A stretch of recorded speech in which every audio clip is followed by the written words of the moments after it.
on the chat, indicate your affiliation if you are with a nonprofit or if you are an individual artist or both. So that way we can kind of capture who is with us today. Can I just see a show of hands who are from nonprofit organizations? Okay, so I've got a couple, 3. Okay. Oh, quite a few. Okay. 1, 2, 3. Yeah, so we have 4 or 5. All right, 6. All right, so it looks like we have about maybe half of you are from nonprofit entities and the others are individual artists, which is great. As you know, this is a technical assistance workshop. We will be going over the guidelines of the Creative Core Inland SoCal program. We will also go over the online portal application for both the individual artist application and the nonprofit organization application. This is very straightforward. I am assuming that you have had a chance to take a look at the guidelines. You don't necessarily have to already establish your account and started your application. This is an opportunity for you to take a look at that and all the questions and ask clarification for each of the elements that are in the guidelines first, and then any questions you might have on the online application. So it's going to be very directive. We're going to follow that format. And along the way, I'm going to pause to see if there are any questions pertaining to that component of the guidelines or the application form. Okay? All right. All right. So let us get started. Yasmin, can you kind of do the honors and provide a little demo and how you get to the guidelines from our website? Okay, so I'm not muted, right? No, you're good. Okay, good. Okay, so this is our website at iegives.org. Let me click back on the home page. So this is the home page of our website. I am going to go ahead and click on nonprofits here. And once I click on that, it takes me to this page for nonprofits. One of the tabs here says grant opportunities. I'm going to click on that. And the first option under grant opportunities is the Creative Core Inland SoCal application. I'm going to click on that.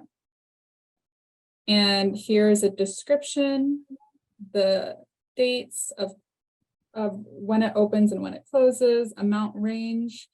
And here it has the grant guidelines and the instructions, which you can download. There's also the project information and then also the online grant application. Do you want to go over the grant guidelines first, Celia? Yes, let's go over that. So I'm going to go ahead and click on this, and it'll take me to a PDF. So just a little bit of background. I think you already know that 60 million have been set aside from the governor's office to really support artists and nonprofits who hire artists to really put them to work to address COVID impacts in 4 different areas. So this is a rare opportunity for all 14 regions in California to be able to get a chunk of dollars specifically for this purpose. So for the IE, which is Riverside and San Bernardino counties, the Inland Empire Community Foundation and the 2 major arts councils for San Bernardino County, which is Arts Connection, Riverside Arts Council for Riverside County, and also the Coachella Valley, California Desert Arts Council joined together to really implement this program. So it's a wonderful opportunity for all of us to work together. We have not worked, all of us collectively. IECF has worked with Arts Connection separately and Riverside Arts Council, and minimally with the Desert Arts Council, but not really as a collective. So as a collective, we are called the Creative Core Inland SoCal. We named ourselves that, making sure that we have a unique identity for this particular program, which hopefully will also carry on beyond the grant funds once it sunsets in 2024. So really the main goals are pretty directive. It's all about putting artists to work, and that is inclusive of culture bearers, to make sure that they are serving their communities. And it is also an opportunity for nonprofit organizations to hire artists, to be able to put them to work to address certain areas in the community. And these 4 distinct areas encompasses public health awareness, which is all about pandemic recovery, public awareness of environmental issues, whether it's about climate change, water and energy conservation, and emergency preparedness, relief and recovery, civic engagement, such as voter participation, and social justice. So those are the 4 main areas. Can you go to the next page or scroll down? Any questions about the goals? Yeah, I have a question. Sure. So does like mental health like count as like public health awareness? Absolutely. Okay, awesome. Thank you. Absolutely. Yes. These are very broad subject areas. So I think that, you know, because it is about arts and culture, I think a lot of the different issue areas will kind of fall into one of those categories. So tribal commitment, we really want to encourage our tribal nations and our native neighbors to really be a part of this grant opportunity. So this is kind of a statement that we want to make sure that you know, we reach out specifically to this particular population, to the tribal population. The other area of focus that we are very mindful of is the accessibility component, which is making sure that those who have special needs, who are deaf, hard of hearing, or deaf blind, who have difficulty speaking or have other physical abilities, you know, feel welcomed and are included in this whole process as well. We embrace equity and inclusion as part of this program. This is in alignment with what the California Arts Council is also embracing. So we want to make sure that these are front and center in terms of how we do outreach to different parts of the inland region. Any questions about that? Okay, let us move along. So who can apply? As I mentioned earlier, there are 2 target populations. One is nonprofit organizations. These are those who have a 501c3 designation from the IRS and are not classified as a private foundation. Straightforward.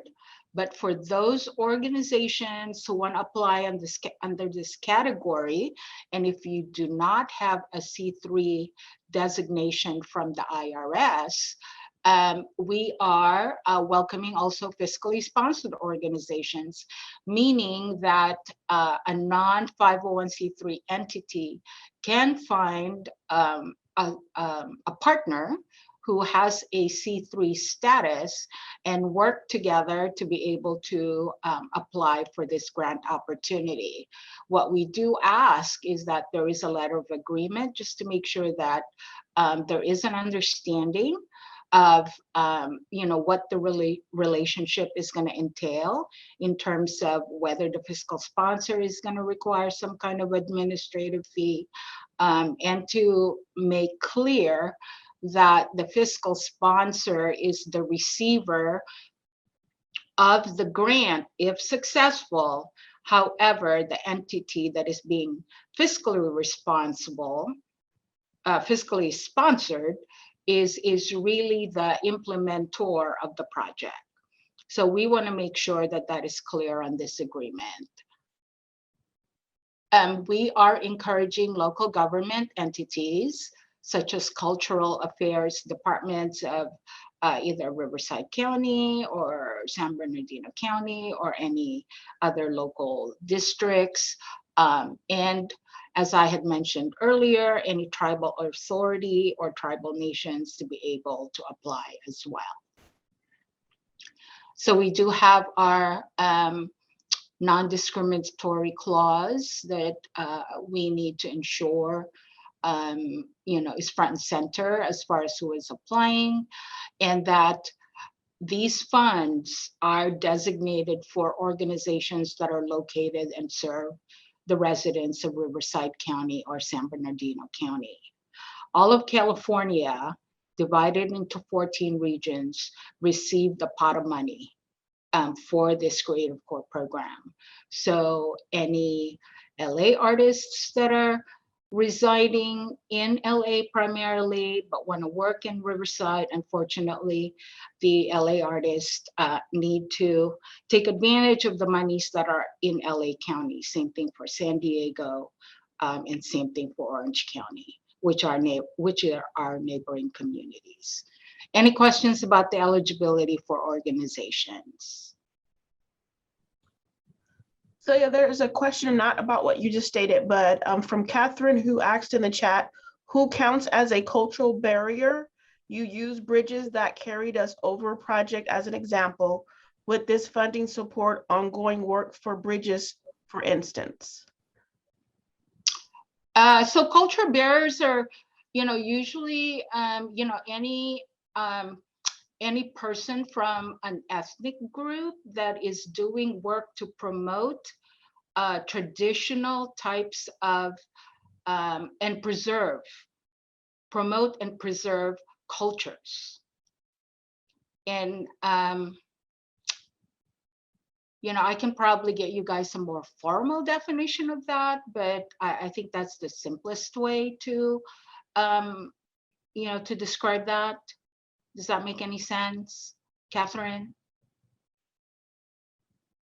Yes, and I'm sorry, I'm in a noisy location. That's why I was using the chat. I apologize for the noise behind me.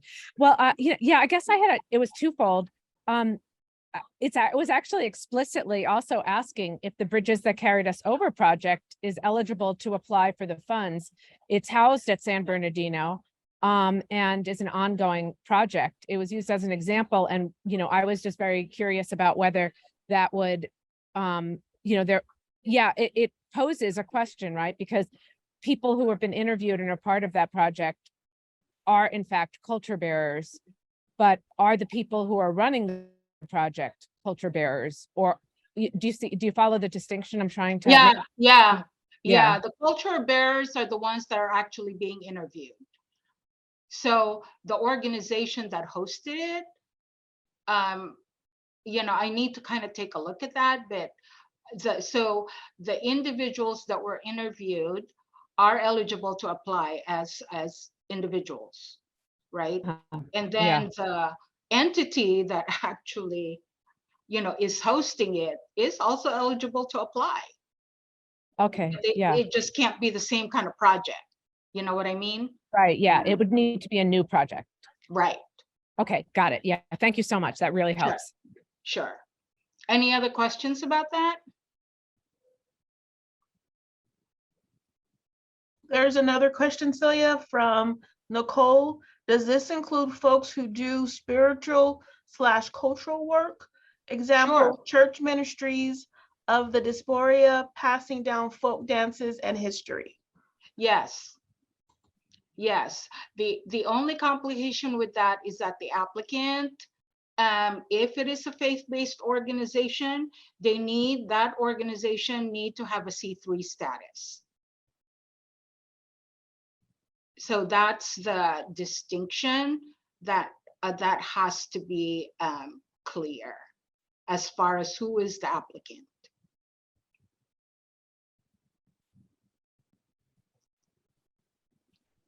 Any other questions before we go into the individual artist eligibility? No. Okay, let's move forward. Again, with the individual artists, you have to be 18 years old or older. You have to be a resident of Riverside or San Bernardino County, and your proposed project must take place in Riverside or San Bernardino County. And that's the same thing with, of course, the nonprofit organization. The funds are designated for in the Inland Empire, and so the projects must happen in the Inland Empire.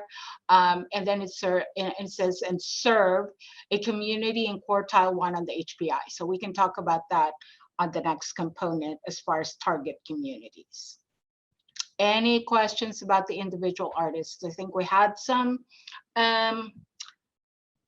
preliminary questions about residency. That we need to make sure that if you are an individual artist that want to apply for the IE funds, that you have to primarily or full-time live in Riverside or San Bernardino County. Now, one of the other components as far as eligibility, and we can go over that in the, the amounts of grants that you can apply for when you're applying as an artist on behalf of a collective. So we can go over, that's the other kind of nuance of who can apply under an individual artist kind of category. I have a question. Okay. Oh, sure. So the artists themselves, they don't have to be like from quartile 1. They just have to, the project itself needs to help quartile. Yes, absolutely. Yeah, Okay. So absolutely. if I lived in quartile 2, then Yeah, it's quartile, yeah. So let me, since you're already asking that, can we just go over this Healthy Places Index then? Yeah, sure. Is that okay? Yeah, let's, because this is kind of like one of those things we're in, this is the target community, right? So when we look at the target communities, these are the communities we're in.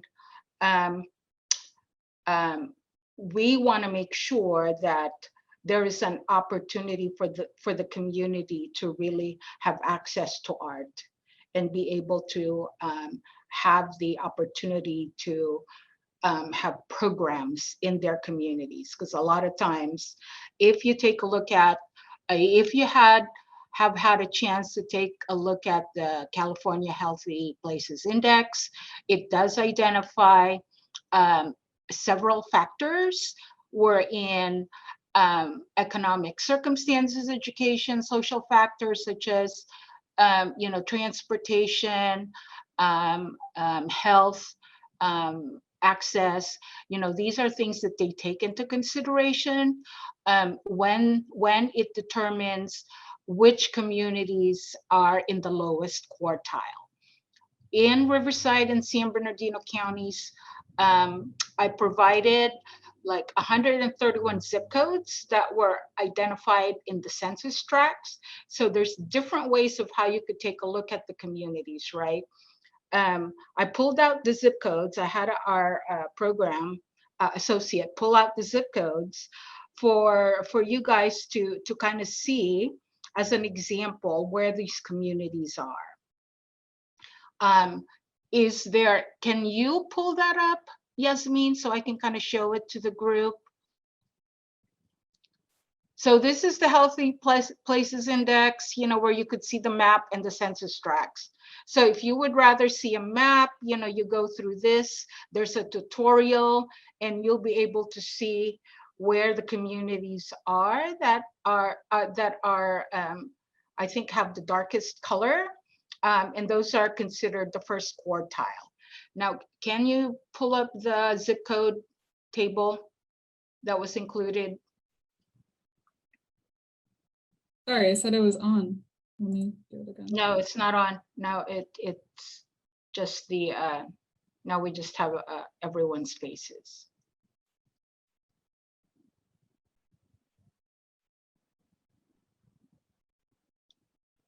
So that's the Healthy Places Index, but we have, we have the zip codes, the table of zip codes. Mhm.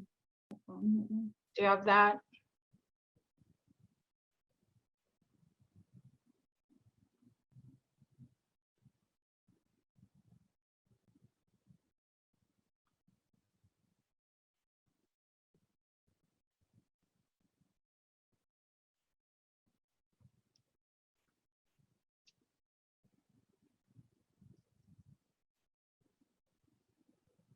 You can't find it? So did any of you get a chance to take a look at the zip codes? Yes. Okay, so within those zip codes, within the 131 zip codes, there's a quartile kind of numeric designation. Anything that's 1 is really the lowest quartile. Those are the target communities wherein we would like for applicants to consider doing their projects. Second quartile is not bad. The different quartiles are really all about who do we prioritize in terms of applicants. And when we review, we want to prioritize those applications and applicants who are actually targeting the first quartile. So it's a prioritization in terms of who will get funding, given all the scoring, scoring rubric considerations. So the HPI component is only one consideration. And when we go to the online application, we will show you what the breakdown of those narratives are as far as points. Sarah, you have a question. Yeah, hi. I looked at that map and I noticed that the area where I work with a nonprofit, and we serve a lot of the little micro geographical areas within the larger area. And I noticed that like certain zip codes might have 2 different colors. Yeah. So like Yucca Valley has a light blue and a dark blue. And I'm wondering how that plays out when you're serving like a larger area and you plan to have a project that takes place in different places. Yeah, so I think that in your narrative, it will be very important for you to describe that, right? As long as you are covering one of the darker areas, I think that will definitely be considered as a priority, especially in Yucca Valley. I mean, this map is not, perfect, right? As far as identifying where the communities of needs are. It does not include a lot of unincorporated areas and definitely does not include tribal land. And so that's why we wanted to emphasize the tribal commitment, because it may not show up in the map. Thank you. Okay, Benjamin? Yeah, so my questions are, so you say like we have to do our projects in quartile 1. Does that mean that like we have to showcase our projects within quartile 1, or we need to hire people from quartile 1? Showcase. Like Okay, you cool. showcase your project in quartile 1. Hiring the artists, where you live and all of that, you do not have to be in quartile 1, but your work based on the 4 different issue areas need to prioritize those communities. Okay, And so let's, again, I would focus on 1 and 2. But if you can do 1, because these are the communities that normally have access to arts and culture programs. okay, so let's say like, for my project, I would like to produce like a couple of short films. Yep. So for that, as long as I'm like able to like show my projects within like a certain theater in quartile 1, then I'm meeting the requirements. So the subject, what is the subject matter of your film? Like mental health, like they're about like generational trauma and how it like affects kids. Okay, so the population that you're going to be targeting, are they for showcasing mental health? Yeah, well, my targeted audience is like teenagers within our certain areas, and then it's I want it to like kind of give them like an insight as to like why like certain things are occurring to them, and then also like give them hope that like that people are like creating art within their area. Yeah, yeah, okay, yeah, that could work. You know, the other thing, so yeah, that could work. Absolutely, absolutely. I mean, I think your project may be a little more complicated in terms of target population, and then where you're going to show it, right? That kind of a thing. So what we could do is we could take it offline. You know, we'll have office hours if you want to drill down a little bit more on that. But I think as long as you're targeting some of those areas in terms of who you're interviewing and who you're showcasing, and definitely where you're going to show it, that should hit the mark. Well, my thought process is like, if it's like a video that is produced, then it can be shown like literally everywhere, right? Right. So like basically all we need is like for the theaters within the certain quartiles to be on board, and then like for them, my thought is like it's like if it's like if it's large enough, it like they would want us to like, because it's like we're not charging them for people to basically come into their doors, because that's how theaters make money, by like selling like popcorn and stuff, right? So by like basically giving like away free tickets and free shows that people are going to watch, then I think that it makes sense that they would want to like cooperate. So then I think like most of our money would probably go towards like advertising and production. Yeah, that's fine. Yeah. If you have more questions, we can set up a time to talk about it more. Where are you located? Are you in Riverside, San Bernardino, or the desert? I live in Lake Elsinore. So Okay. quartile 2. Yeah. Okay. All right. So we also have the Riverside Arts Council. If you want to talk with Rachel, so she can kind of help you flesh that out. Also, as Can you part of the put her? application process. Can you put her email in the chat, please? That would be awesome. Sure. Thank you so much. Yes, will you do that, Rachel's? Okay. Any other questions about the Healthy Places Index? Adriana. Hi, yes. I had a question on, I guess, mostly because I'm applying as an individual artist, but I was confused. I do work with a few nonprofits, but are you supposed to basically pair up with a nonprofit to produce, or is it kind of like you get the grant as an artist and then you can hold spaces with the nonprofits? I think that that's the only part in my narrative that's a little bit confusing. Is that, am I supposed to be saying this is specifically the community that I'm working with? Because I live in Indio and we cater to Indio, Coachella, Mecca, like the East Valley, which is all quartile 1. Yep. So do I basically say that I'm teaming up with, or do I just say that I don't know. I guess that's the part where I'm a little bit confused. Yeah. Because I've worked with them in the past and I know their audience and I know that they all serve, like quartile 1. But I think my biggest concern in writing the narrative is, am I just supposed to be saying it from my perspective and what I'm going to be working with, or how I would be working with a nonprofit to reach the demographic? It's going to be coming from you if you're applying as an artist. Okay.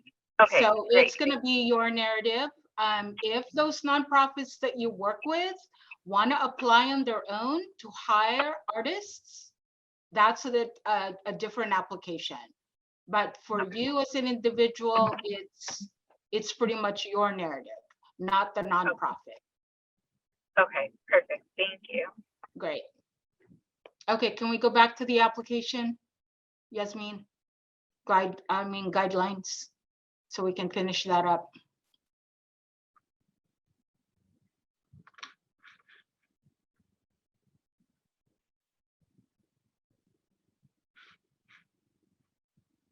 Okay, I'm not seeing it. Oh, there you go. All right, so the next component is really, just for your information, we are providing you with different categories that are eligible for this grant opportunity. So these are, just examples of what would be eligible. So it's really, up to you in terms of what you'd like to propose. Can you scroll down? Thank you.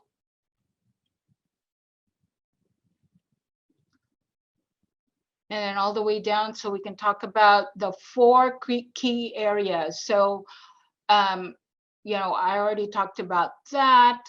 Public health awareness, civic engagement, social justice, and environmental. So these are the 4 components wherein your projects need to be focusing on.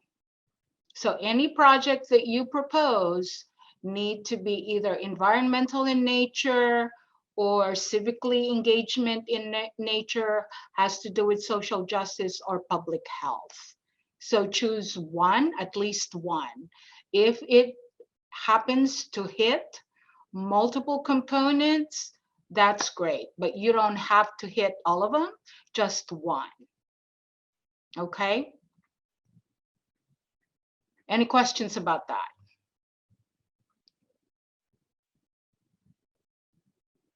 All right, okay, just moving along.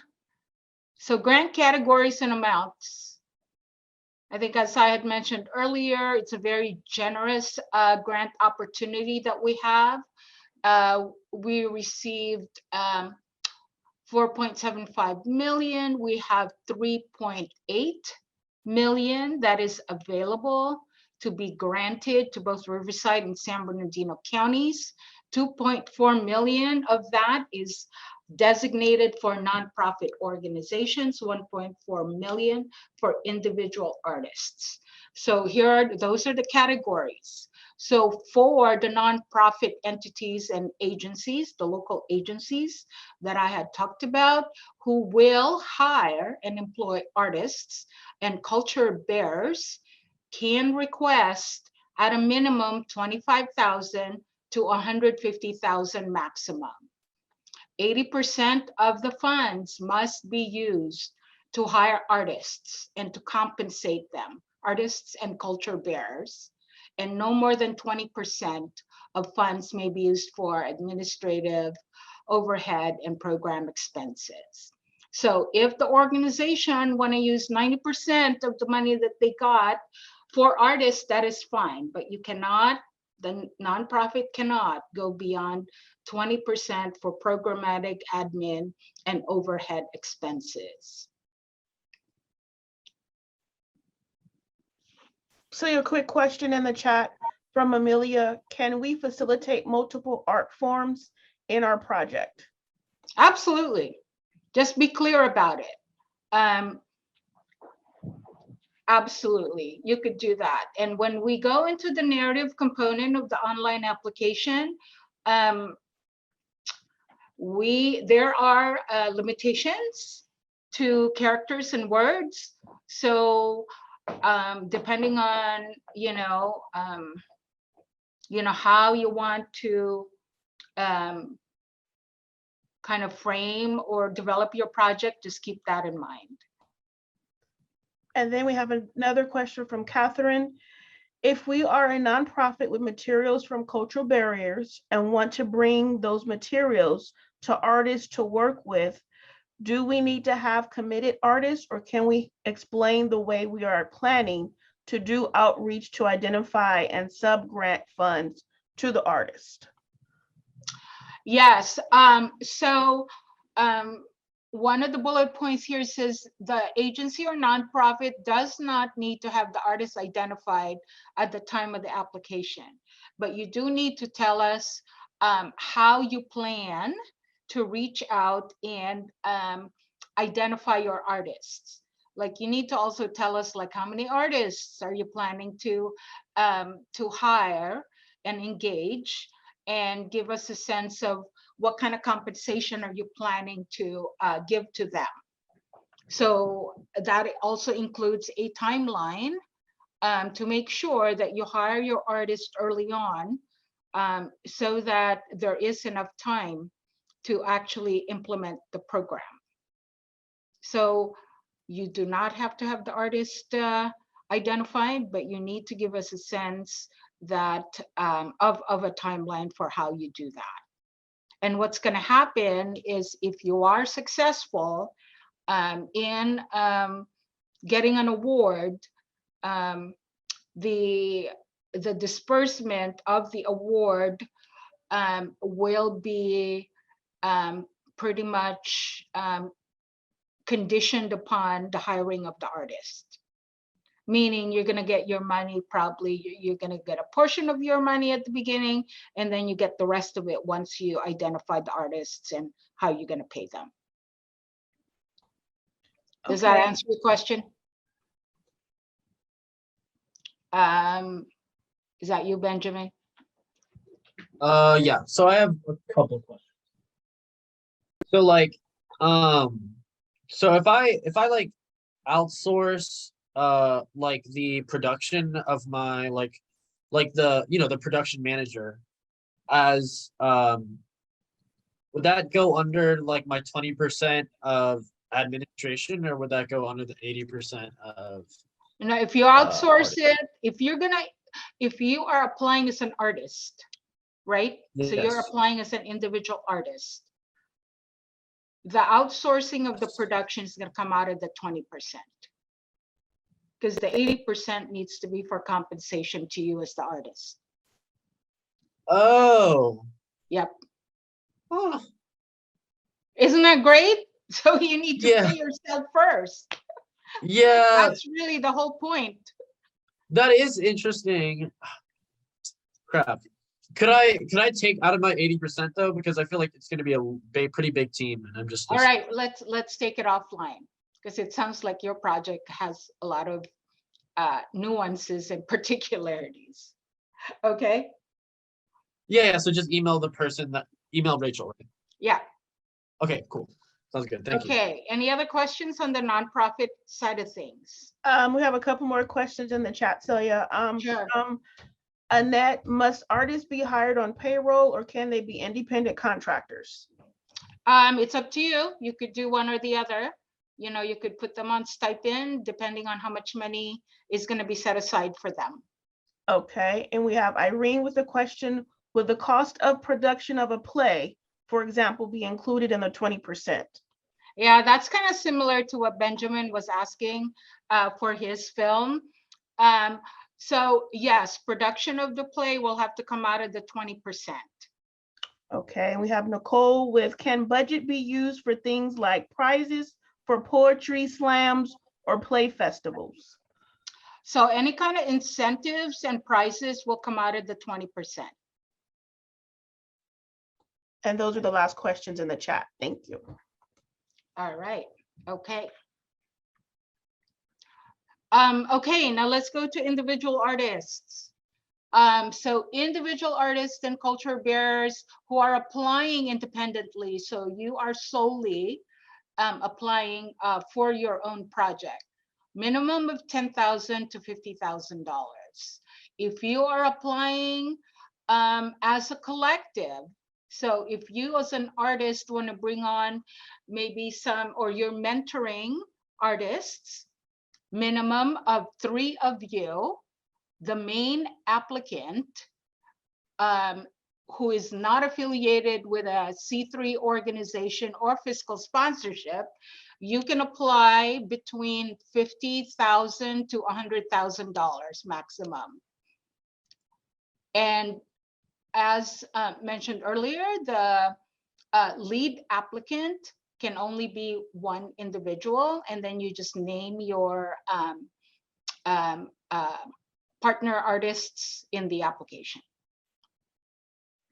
Similar to the organization category for how you use the funds, 80% needs to be for paying the artists and 20% for programmatic, admin, or overhead expenses. And to note that artists can only be funded and hired through one application. So if you are an individual artist, so who is it? Adriana. So you are applying as an individual artist. If the nonprofit organizations that you work with want to have you be a part of their application, that will, you can choose to do that, but you will not be paid. You cannot be a paid artist from a nonprofit applicant and an individual applicant. So no double dipping, in other words. You either apply in one category or the other.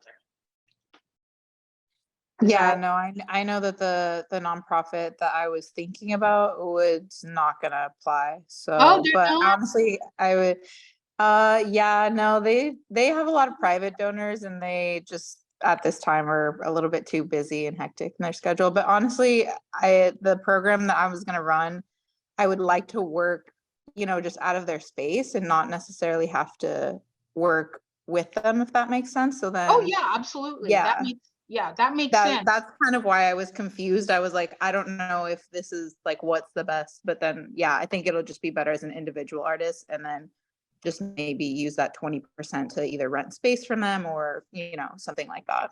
Yep. Yeah, I was just using you as an example. I have a question.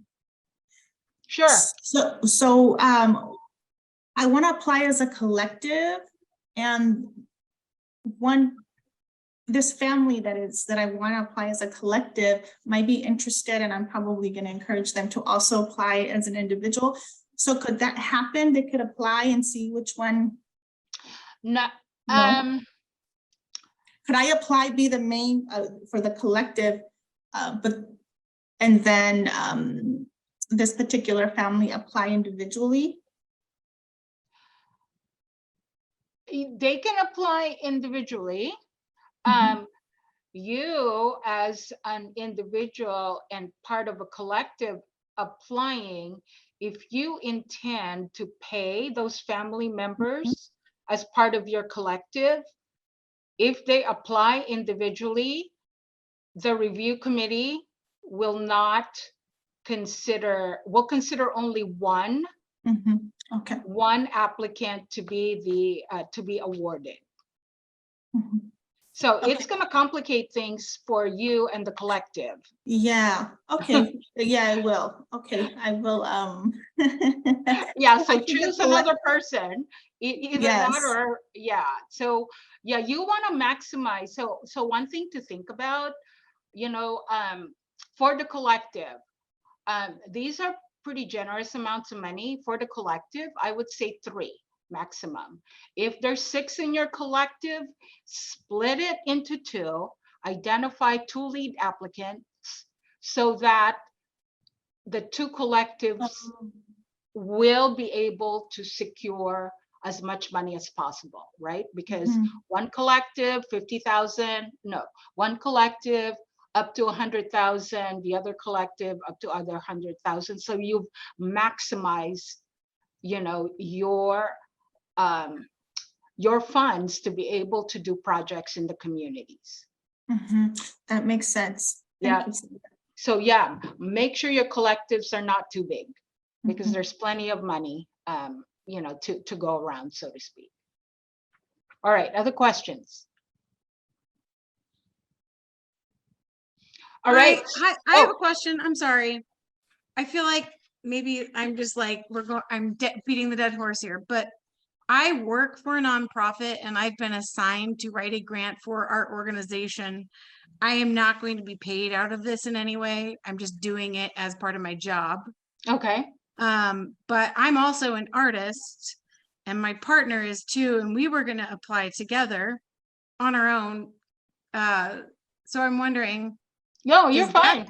That doesn't complicate things if I'm writing this on behalf of a certain organization. No, as long as the nonprofit that you were writing the application for, you are not a named artist that they will hire. Okay. Yeah. Cool. Thank you. Yep. Yep. So I wouldn't even know that if you didn't tell me. Right. Awesome. Thank you. Okay. Other questions?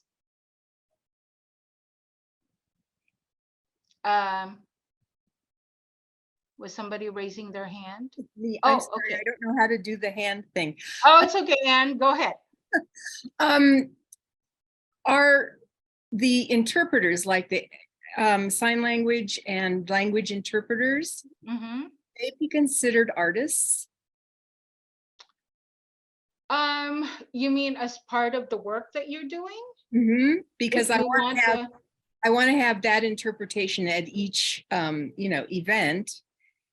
And it seems to me that that's quite an art to be able to do sign language. I don't know. We would probably have to ask the California Arts Council if that's considered an artist, because my initial answer would be no. That would be part of your programmatic expense, because it's when you're already showing your work, right? It's not in the creation of your work. It's when it's done and you want to show it. I'll have to think about that. Okay, thank you. Okay, yeah, that's the way I'm interpreting your question.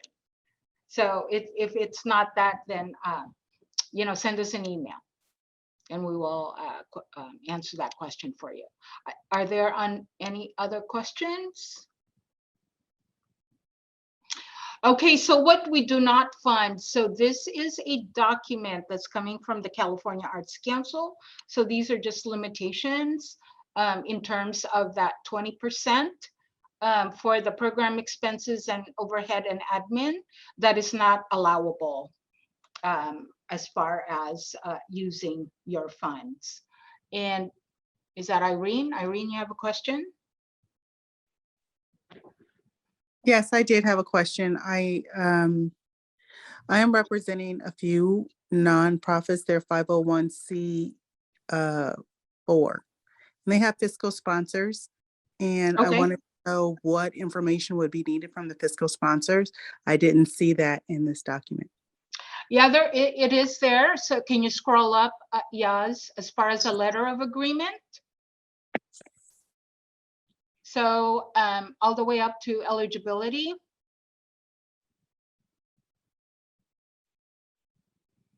So under who can apply, it says that if you are seeking a fiscal sponsor, we need a letter of agreement between the fiscal sponsor and the organization so that it could be spelled out in terms of what is expected as far as the roles. And that would be included in the application when it's turned in. Correct. All right. So just the letter. Okay, perfect. Thank you.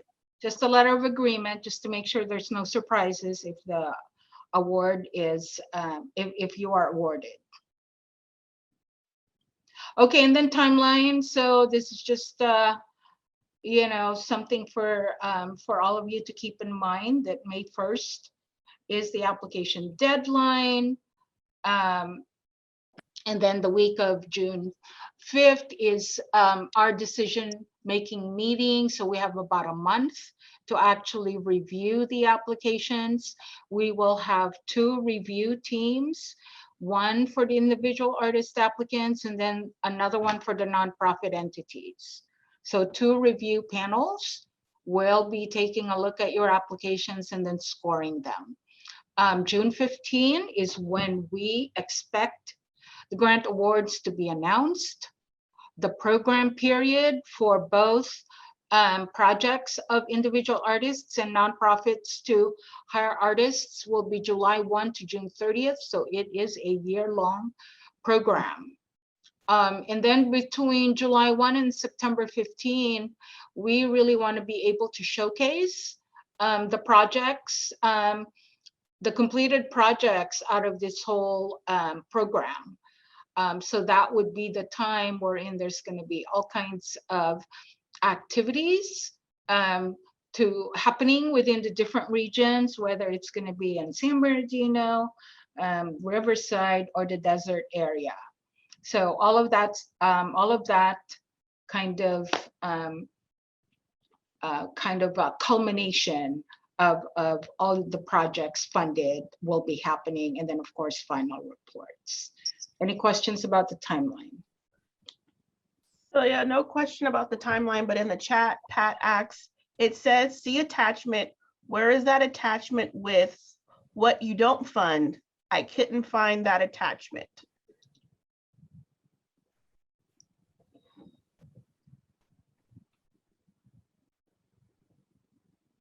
I think Yaz is showing you where to find that.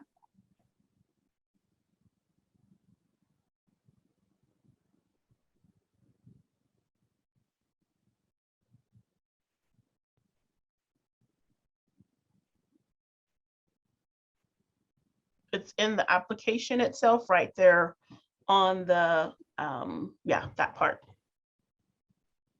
So it's one document. So it's pretty typical. And this is really pertaining to the 20% of your project budget that's not related to paying the artist or artists. Okay. And then we have another question from Anne. Are reporting requirements detailed? Yes, and that's going to be based on guidance from the California Arts Council, which we do not have at this point.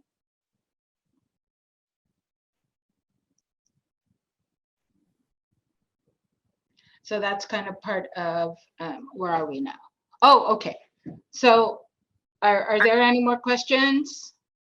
We're No good? more questions in the chat, but I think Okay. Irene has her hand raised. Yes, I did. I was looking at this list of dates for workshops and virtual office hours, networking and support. And there are a lot of days. Some are on the same day as others. So are these workshops and sessions a requirement of this grant? No, no, these are all opportunities for you to be able to answer any questions you might have about the application process. Okay. So the project narrative, budgeting, working with artists, accessibility, you know, these are all informational as needed. None of these are required. So it's for your own education if you want to. And then there's the office hours where it says support and mentoring. So for example, with IECF, I will be hosting a session for those entities that are interested in public health. This is a networking thing. So, you know, it's kind of like a matchmaking thing. We're in nonprofits who are involved in the public health arena, who want to hire artists, and artists who want to work on public health issues. Is opportunity to connect. So that will be next week from 3:30 to 5. And then the support and TA, again, that is an opportunity for individual applicants to ask specific questions about their applications. Okay, thank you for clarifying.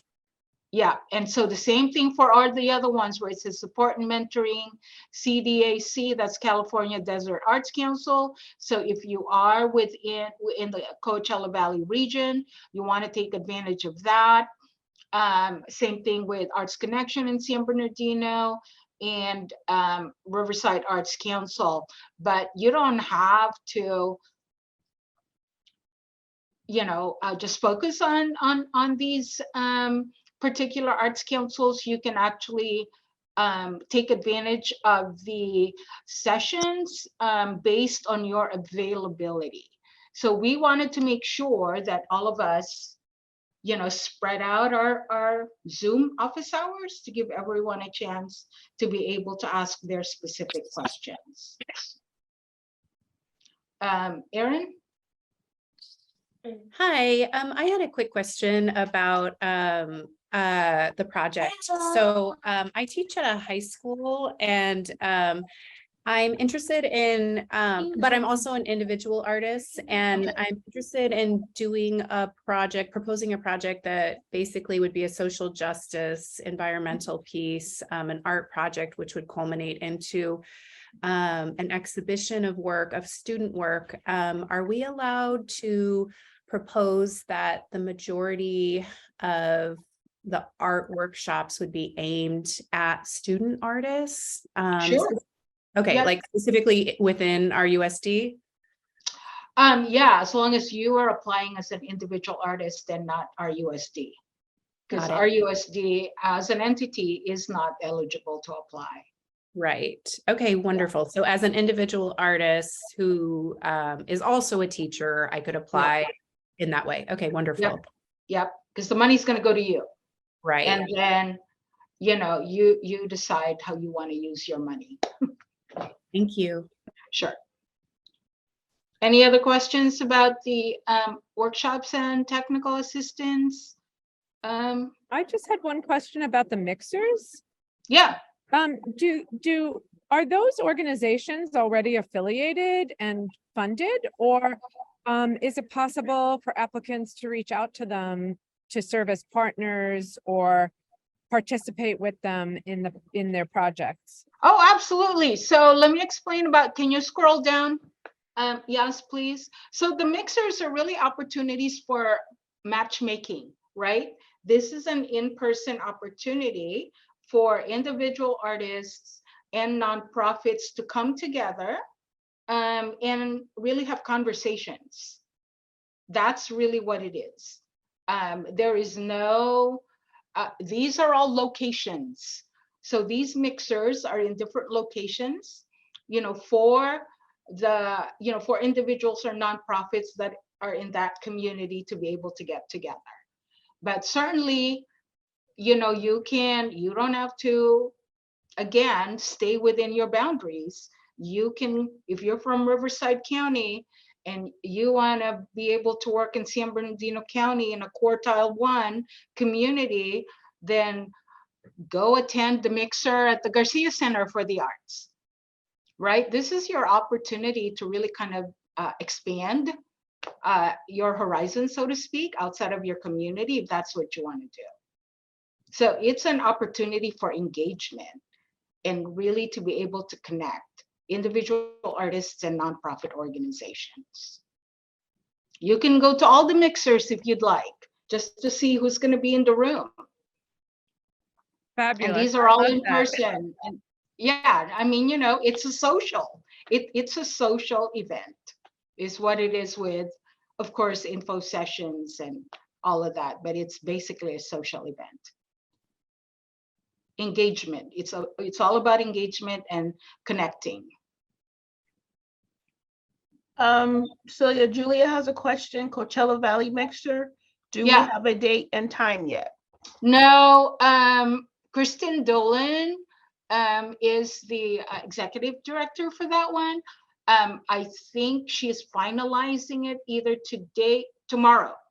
So we will make sure. So Yasmin, can you touch base with Kristen to see if she's got the location and date pinned down?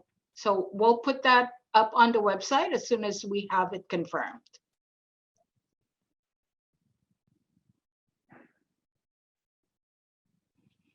Okay, so moving on, if we don't have any more questions, data collection, evaluation, and reporting expectations. This is again disclosure that the California Arts Council expects us to collect data. So therefore, we are expecting to collect data from you. You will be provided with support as far as the evaluation and data collection component. So there is intention to engage an entity that will help all our grantees to be able to deliver the to deliver the data that is going to be expected by the California Arts Council. So not to worry about that. It's just about disclosure that we will be collecting data. Scroll down, please.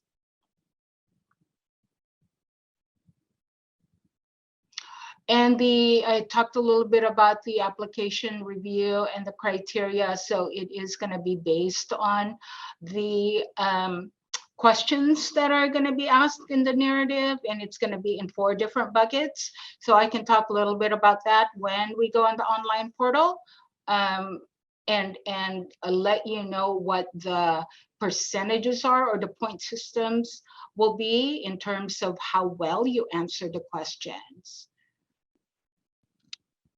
Okay, let me see, where are we now?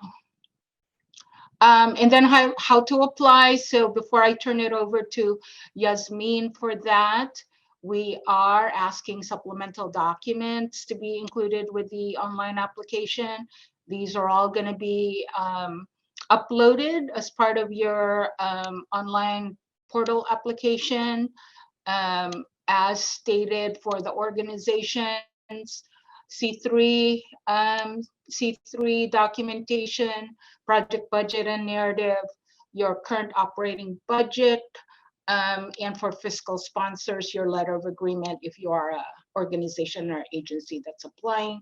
And for individuals, it'll be a letter of recommendation from a community partner, 1 for individuals applying, and 2 if you're a collective. At least 1 artistic work to be uploaded as an example, and then project budget, project narrative, and then for the collective applicant, we do need some kind of letter of understanding, you know, about your partnership. So if you're a lead artist and you've got 2 other artists working with you or that you are mentoring, just give us a statement about, you know, how you're going to be working together and what how they're going to be compensated as part of the application. If you have any questions about completing the application or need clarity on any of the guidelines, email the questions to creativeye@iegives.org. Notification of results. We do intend to send decision letters by June 15 to all applicants. And we are asking to please not contact us after you've submitted the application, because we will be in review mode for that month to make sure that we meet our decision release deadline.